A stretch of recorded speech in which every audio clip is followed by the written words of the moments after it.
How many of you listening in today are feeling burned out?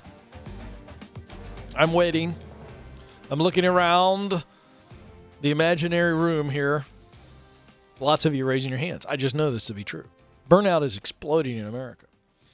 I want to address this issue really quickly. We'll talk about it more on the show repeatedly.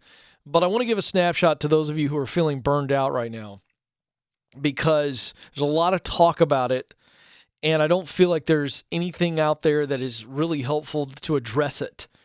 So I want to expose it. Number one, there's not such a thing as burnout.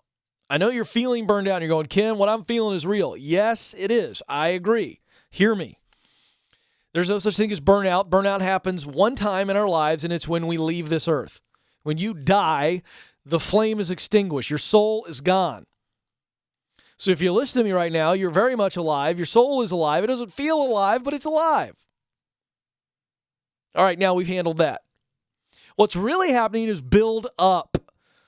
There are factors that are building up like plaque on your teeth, like giant, heavy sandbags stacked up on your heart to where you can't feel your heart anymore. You're absolutely miserable. You have no meaning at all at the workplace. You're miserable. So let me give you 5 quick reasons for buildup. And then I'm going to let you know that this thing is getting so ridiculous that the World Health Organization has now got a proclamation on burnout. That in a second. Here they go. 5 quick reasons that you need to be thinking about that's causing you to feel burned out, but it's actually build up. Then we'll talk about how to relieve the buildup. Here they are. Number 1, no passion for the work. Well, if there's no meaning to the role, to your heart, it doesn't mean anything to you. There's no connection. It's just a job. You're good at it, but there's no passion.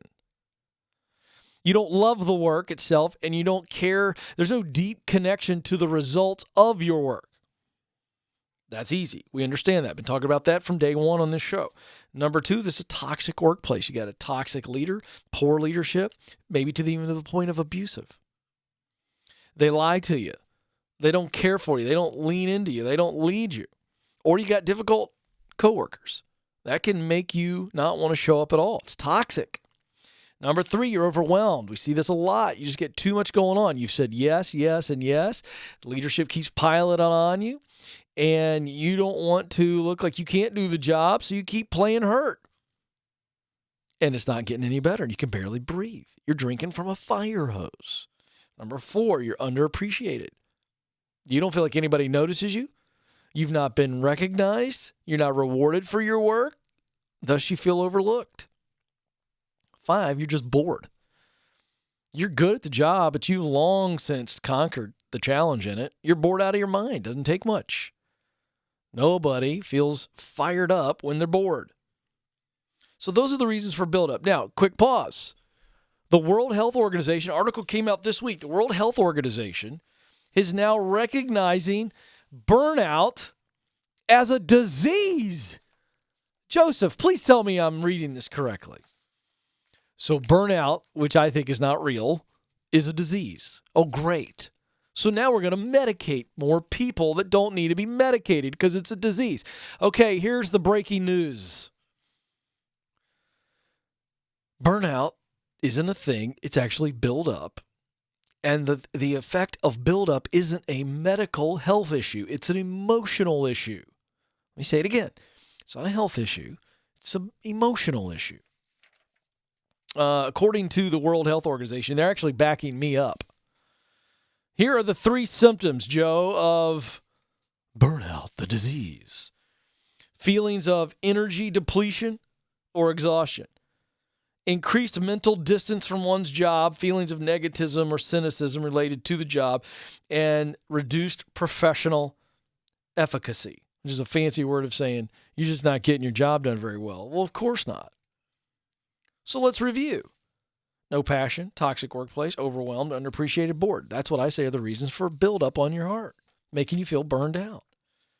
I'm going to have more to say on this in the future, and Madison and I are trying to get an actual official representative from the World Health Organization to come on the show and explain to me under the light of truth and questioning how in the world they're convincing people that this is a medical condition. Because I'm going to tell you something, folks. I know what you're feeling is real. Okay? Those symptoms that the World Health Organization line up with what I said are the causes of those symptoms. But what do? How do we relieve this?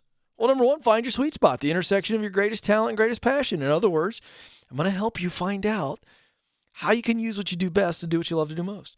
Number two, speak up. Tell your leader, hey, if you're overwhelmed, underappreciated, or bored, you got to tell your leader. And you got toxicity around, tell your leader. All of those, tell your leader. Speak up. If that doesn't work, you're going to have to look to change your perspective in the temporary. All right, this is probably not the place for me, but at least I'm grateful for it. It's paying the bills. I'm going to be grateful and keep showing up, and hopefully that helps my build-up feelings. Then you might need to change your role. If that doesn't materialize, changing your role within your current company to help with alleviating this buildup, then we know we need to change our location. So that's what we do. Can I just set you free? You're not burned out. You got buildup. We can remove the buildup. Doesn't require any drugs, by the way. You don't have a disease. You have a predicament, and we can get out of it.